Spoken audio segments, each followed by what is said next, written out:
Hello, welcome dear students and dear friends.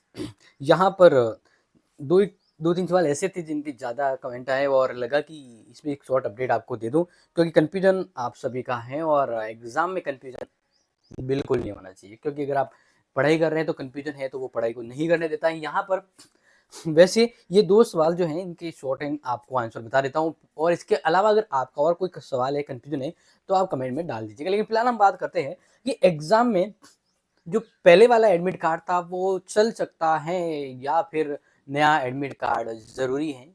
And दूसरा जो प्रश्न है कि अब जैसे एग्ज़ाम जो डिले हैं तो कोई स्टूडेंट कह रहे हैं कि हम किसी काम में जा रहे हैं, हमारा कोई टूर है या मतलब एक्सेट्रा बहुत सारे काम है, तो कह रहे सर हमारा एक आध एग्ज़ाम मिस हो जाएगा तो क्या फ़र्क पड़ेगा। तो इन दोनों पर मैं बात करता हूँ यहाँ पर। देखिए, क्योंकि अगर आप कोई निर्णय ले रहे हैं तो उसके लिए हेल्प करना मेन मैं का दायित्व है। तो बात करते हैं ओल्ड और न्यू एडमिट कार्ड। ओके, तो पहला सवाल तो यही है। अब देखो, ध्यान रखना कि आपका एक्चुअल में क्या है ना कि ओल्ड एडमिट कार्ड में एग्जाम डेट जो थी वो पहले वाली थी और वो तो समाप्त। अब जो आपके एग्जाम है वो अक्टूबर में होंगे। कब होंगे? अक्टूबर में होंगे। तो उस अकॉर्डिंग टाइम टेबल जो है वो भी बदलाव हो गया है। जब टाइम टेबल भी बदल गया है और इसके अलावा यहाँ पर हम बात करें कि आपका जो एडमिट कार्ड है उसमें भी डेटें बदल गई है, तो इसलिए 99.9% अगर मैं कहूँ तो न्यू एडमिट कार्ड ही आपको लेके जाना है। एक बहुत ही इमरजेंसी केस होता है तो 0.1% है वो पुराने एडमिट कार्ड पर आपको एंट्री दे।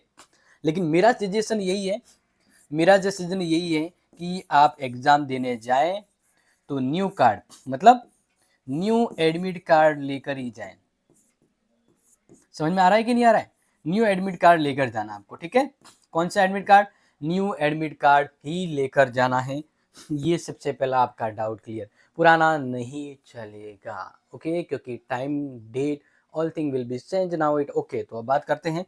दूसरा सवाल था कि अब जो है ना, अब अगर एक या दो एग्जाम मिस कर दें, क्या कर दें?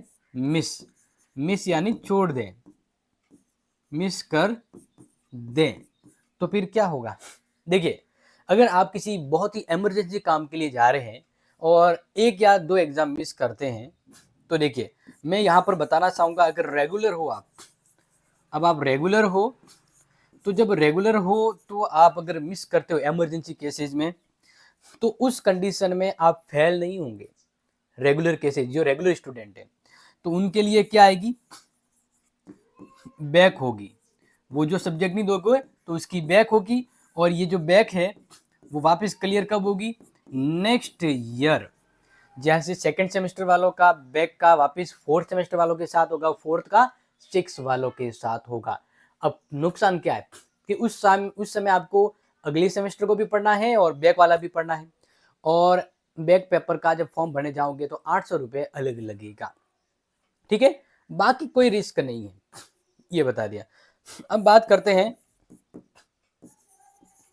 प्राइवेट स्टूडेंट हैं, तो इनको मैं कहूँगा रिस्क है बेटा जी, रिस्क मत लेना। क्योंकि अगर मान लीजिए आप एक एग्जाम मिस कर देते हैं तो बाकी एग्जाम में अगर आपके 60+ नंबर आ रहे हैं तो आपको बैक मिल जाएगा, फिर आपको इसी तरह से नेक्स्ट ईयर जाके क्लियर करना है।